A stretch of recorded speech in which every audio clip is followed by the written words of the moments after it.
खुद से जीतने वालों को मेरा सलाम। अचानक मॉनेस्ट्री में शोरगुल होने लगा तो ज़ेन मास्टर बड़े हैरान हुए कि शांत आश्रम में इतनी उथल पुथल कैसे।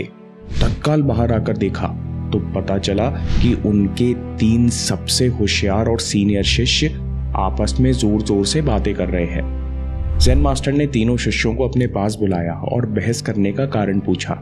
एक शिष्य बोला, किस एक गुण के कारण सफलता निश्चित है।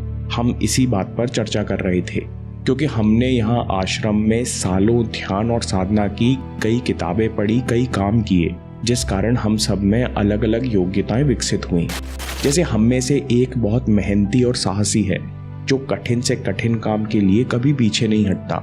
दूसरा बहुत चतुर है जो बहुत जल्दी समझ और सीख जाता है, ये इंसान को भी आसानी से पढ़ लेता है।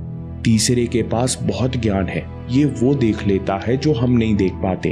ये कई बार अंदाजा लगा लेता है कि निकट भविष्य में क्या होने वाला है।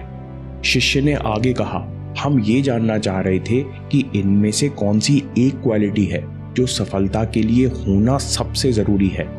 ज़ेन मास्टर ने कुछ देर सोचा और बोला, मैं तुम्हें कुछ दिन में जवाब देता हूँ। कुछ ही दिन बाद भूटान के एक ऊंचे पहाड़ वाले आश्रम से आमंत्रण आया कि यहाँ एक सभा होने वाली है, अपने आश्रम के सर्वश्रेष्ठ शिष्यों को भेजिए।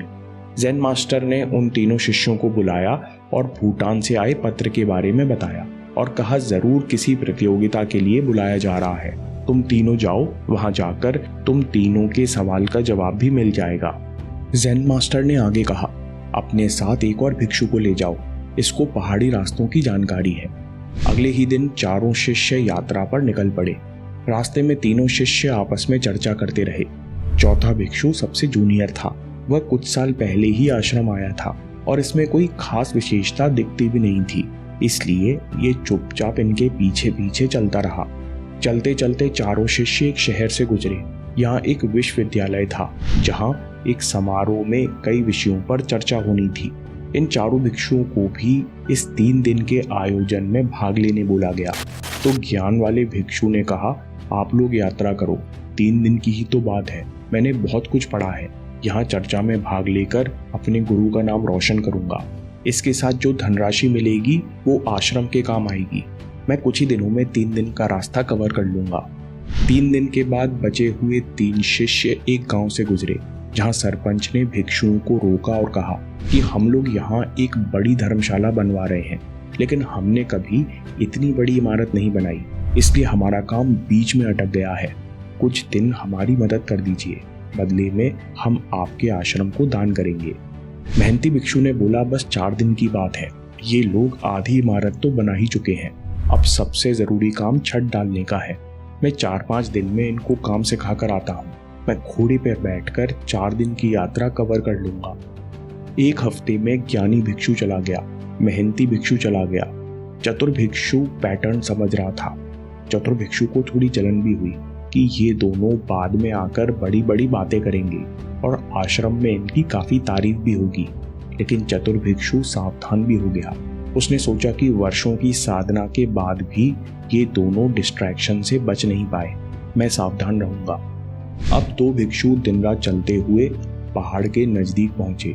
रात हो चुकी थी, जंगल लगने वाला था, तो उन्होंने जंगल के पास एक दरवाजा खटखटाया। एक सुंदर लड़की ने दरवाजा खोला और रोने लगी। उसने बताया कि पिताजी सुबह जंगल गए थे, शाम तक नहीं लौटे, इसलिए माँ और भाई भी उन्हें ढूंढने गए हैं। आप सही समय पर आए हैं, मैं अकेली हूँ, आज रात यहीं रुक जाइए। दोनों भिक्षुओं ने रात में विश्राम किया और सुबह यात्रा की तैयारी करने लगे। तब लड़की ने बोला कि कुछ देर और रुक जाइए, मैं अकेली हूँ। चतुर भिक्षु तो रात में ही उसके सौंदर्य से आकर्षित हो गया था। उसने चौथे भिक्षु से बोला, देखो इस बेचारी को हमारी जरूरत है, मैं रुक जाता हूँ, तुम आगे चलो, मैं शाम तक यहाँ से चल पड़ूंगा और ऊपर पहाड़ पर ही मिलूंगा। आश्रम के पहले मेरा इंतजार करना। चौथा भिक्षु ऊपर आश्रम पर पहुंचा। वहां सवाल जवाब की प्रतियोगिता का आयोजन था। इसने इन 20 दिनों में 3 भिक्षुओं से जो कुछ सुना और यात्रा के अनुभव से जो सीखा, उसके आधार पर जवाब दिए और प्रतियोगिता जीत ली। बाकी 3 भिक्षु वहां पहुंचे, लेकिन वो एक दिन से चूक गए। जब ये चारों वापस ज़ेन मास्टर के पास पहुंचे तो ज़ेन मास्टर ने कहा, जवाब तो तुम लोगों को मिल चुका होगा। सफलता के लिए सबसे जरूरी गुण है परसिस्टेंस, निरंतर आगे बढ़ते जाना। और परसिस्टेंस का मतलब है नो डिस्ट्रैक्शन। दोस्तों, यहां से 3 बातें सीखी जा सकती हैं। पहला, परसिस्टेंस बहुत बड़ी शक्ति है।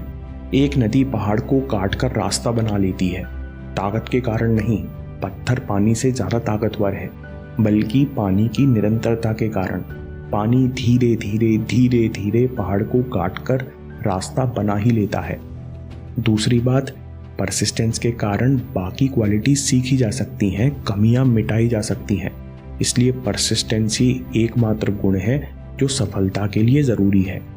तीसरी बात, कोई ताकतवर है, कोई बहुत तेज है, कोई बहुत होशियार है। ये सारे गुण दूर से दिखते हैं, लेकिन परसिस्टेंस छिपा हुआ गुण है जो मुश्किल पड़ने पर ही सामने आता है।